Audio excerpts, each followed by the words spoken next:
Hi everyone and welcome back to the channel. This is my 7th WAD progression update and this comes just after I've completed the Plutonia Experiment and before I take on the Mighty Scythe. So before I progress too far, I'd just like to talk a little bit about my highlights for the Plutonia Experiment, and for this there were very, very many. So the Plutonia Experiment has been an absolute amazing kind of playthrough experience for me, and particularly given the historic impact that this map has had within the Doom community, it's been an absolute pleasure to take it on. So the Plutonia Experiment was created as an and kind of designed and developed to be an intentional challenge for some of Doom's top players. So when it came back out in the day, it was designed for those whose skills had kind of surpassed those needed for the original games, and you can really feel it when you're starting to play it through. So I definitely felt that my skills have improved a lot because of this. Particular things like my movement has become a lot faster, it's more precise. I find my confidence growing a lot, so I'm pushing the maps harder a little bit. Where my previous preferences for kind of door camping and playing it safe and being conservative are starting to evaporate away and be replaced by kind of my desire to kind of push through maps quite quickly, get in the face of some of the enemies and try and take things down and get rooms under control more quickly. So I'm really loving how those changes have kind of built my improvement and also my enjoyment of playing through those. So I get a real kick out of being kind of reckless and trading some of my health for speed on some of these maps. So for Plutonia Experiment, no maps that I found were really grindy or really hard to finish, no one-off fights that were really, really demanding to get through. But in general, they could be pretty attritional. So lots of hit scans, you kind of spotted out all of the maps. So you got to be really careful with your health. And if you are taking health damage, get your health back up into place before you progress on. Otherwise, you'll just slowly lose health over the map and end up kind of dying attritionally before the end. So I love this WAD, really appreciate that it's not for everyone. So it does verge on being scammy. You've got lots of spawning monsters, lots of closet traps, lots of things. Your back trail gets closed off or you get a barn behind you or whatever it is. So it'd probably be a bit excruciating for me as a blind playthrough. But, I love kind of practicing them. I love getting the strategies for the maps. I love finding all the secrets and then kind of delivering it through one of my recorded runs. So I've enjoyed it, but I do appreciate it might not be for everyone. So just be aware of that if that's a thing that bothers you. Lots of highlights in the WAD. For me, there's lots and lots of maps. Abattoir, I really remember this one very, very vividly from the original days when I was playing this in my youth. And it's an absolute beast, particularly at the end. The vast majority of Abattoir, this map 9 is fine. But when you get into that last room in it where you've got a narrow platform in a circular shape and you've got to keep looping around it, keep maneuvering. You need smooth movements, you need to be dodging, you have to prioritize the enemies that you have, and you're being relentlessly scammed from multiple locations and multiple heights by imps, mancubi and revenants. So it's relentless, it's unforgiving, but when you make it through that map, it is oh so satisfying. And the toughest lesson in that one is if you slip off a ledge, there's no way back, so you've got to start the level again. So really enjoyed getting through that one. Map 11 Hunted is a very famous one. This is the Archvile maze, incredibly memorable. Everybody knows this one, but it gave me an awful lot of confidence about Archviles. So the timing of Archviles, how to engage them, dodging their attacks, manipulating their positions and things of that type. I learned a lot on this. If you're the type of person that shivers when you see an Archvile, get onto Hunted and get practicing on it, and it'll really bring up your skills in that area a lot. So I've really enjoyed that. Map 22, Impossible Mission. I just love the fast-paced nature of it. This is very much kind of put your head down, run and gun, get through it. And I could feel the improvements in my skills as I was going through. So again, this kind of, fronting up to the enemies, kind of controlled aggression, getting in their faces, and just balancing off my speed with the attritional damage that I was taking on my health. And I really enjoyed this. I found myself, like running into corridors that had loads of chain gunners in it and just running along, lining them up so I wasn't taking much damage, taking them down as I went, and just feeling much more comfortable and confident in taking those on. So that was a big step up for me that I really enjoyed. Map 29, Odyssey of Noises. This one makes it into my top list of all of the maps that I've ever played. It's just a beautiful map. It's my type of map. So this is large open space to explore. You're running around. You're trying to control that open space and open areas where there's monsters at all sorts of different locations and platforms and windows and plinths and pedestals and the whole lot. But around that as well, there's lots of buildings and you need to nip in and out of each building, take everything down, clear them out, collect the keys, collect the weapons, collect the ammos, and just keep moving. It's a very heavy map. It's the second longest playthrough I've had, so it's a kind of grueling 20 minutes to get through it. But very, very proud of getting through that. Very proud of the run that it had. And I just really, really enjoyed that type of map. And then the last one, which is the longest time playthrough I have, is obviously map 32, Go To It. And this map, like, wow, just wow. This is just such an incredible map. It's an absolute crowning glory for Plutonia.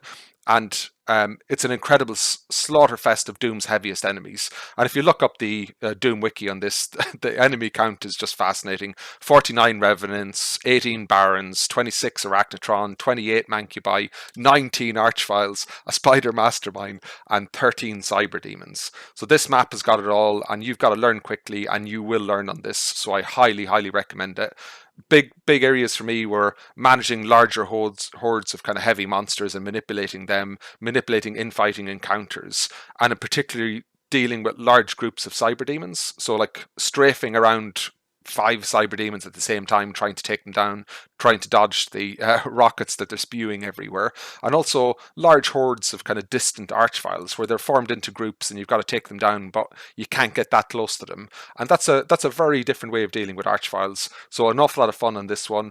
But I would say, you know, it's a very tough map. It's a very long map, but there are lots of health pickups, lots of ammo pickups. You get the weapons that you need. So I found it tough, but not unfair. So I quite enjoyed that. Those are my major highlights. I can't believe in mentioning those. I haven't had a chance to go through map 4 Caged, map 6 the Baron's Lair, map 21 Slayer, and so on. But I just don't have time for it. So I'll leave it at that. But there was no bad map in this one for me, and I really, really enjoyed them all. Just wanted to say as well, in the playthroughs I've used the community developed soundtrack. I just found those incredible. I don't often talk about them in the way that I should, but a real kudos to everyone who's involved in pulling that together, and in particular to Jimmy for spearheading it all.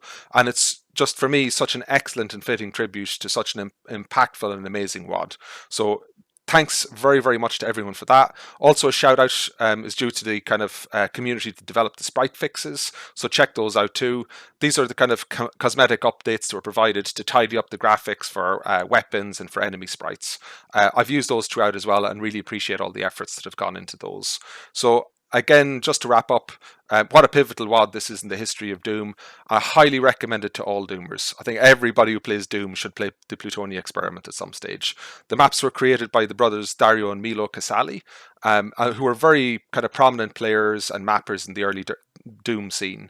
And there's a very interesting story, or at least for me, I really enjoyed the story behind how this WAD came to being. It was fascinating for me.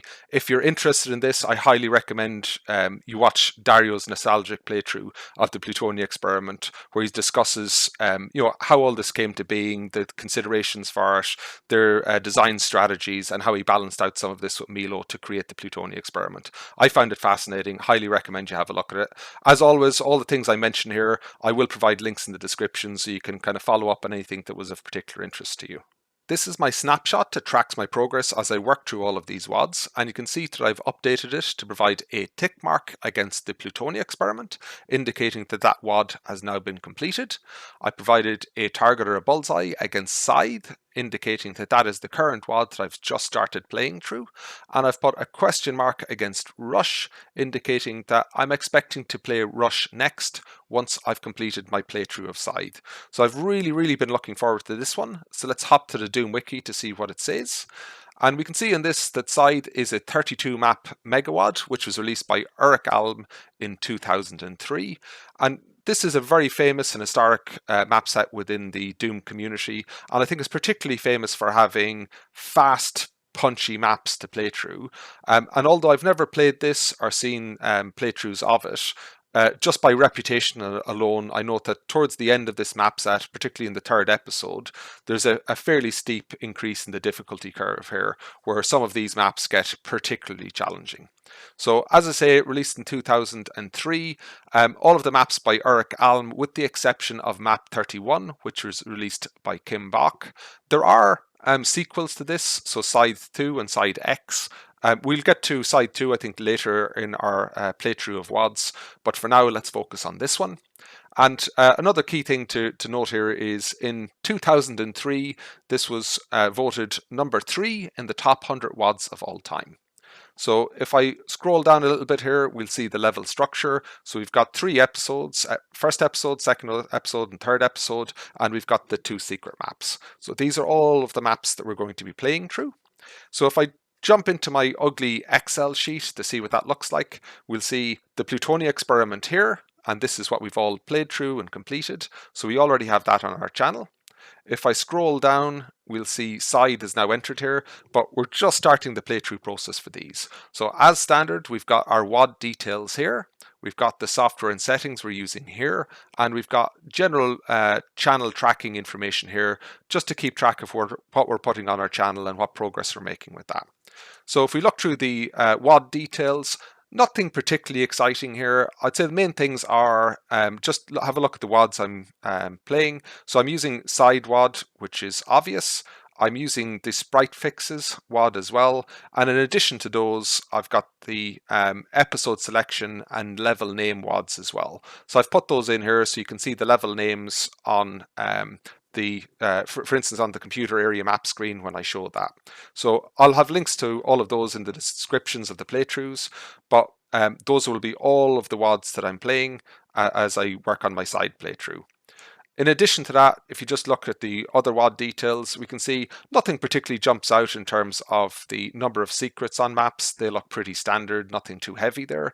When you look at the number of monsters, it looks pretty manageable. You know, in the kind of orders of 50 to 100 enemies are fairly typical, except when you scroll down to the third episode. And in the third episode, we've got 666 monsters in map 26 Fear, and we've got 745 monsters in map 30 Fire and Ice. So I'm expecting to have a tough time getting through those particular maps. Okay, let's hop over next to our software and settings. So as always, we're using PR Boom Plus, and this is the same version as last time. So version 2.6.2 UMap info branch. And we're going to continue to using our ZDL launcher, which is 3-1.1 as always as well. But some of the rest has changed. So here we're using the Doom 2 iWAD, which is Doom 2 Hell on Earth version 1.9. And our settings here, we've got dash full screen, we've got dash skill 4, which is ultraviolence, and we've got dash comp level 2, which tells our PR Boom Plus source port that we would like to use the historic Doom 2 engine, which is what comp level 2 tells it. So those are our settings for the playthrough. And as you can see here in the channel tracking, I've just started playing through the first couple of maps on this, but haven't made a lot of progress yet. So that's the that's the general tracker. I'll keep that up to date as we move through the playthrough. For those who are interested in it, I'll be uploading, as always, all of the playthrough videos to our YouTube channel. And as always, we've got a standard thumbnail format. So this is what it looks like. We've got the WAD name here, Scythe.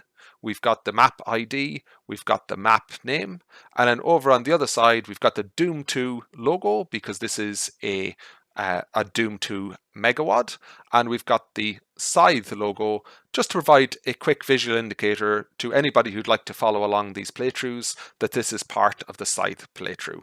So I'd just like to take this opportunity to thank everybody who's been supporting and following the channel so far, and just thank you for listening through this particular WAD progression update, and I'm really looking forward to talking to you in the next playthrough.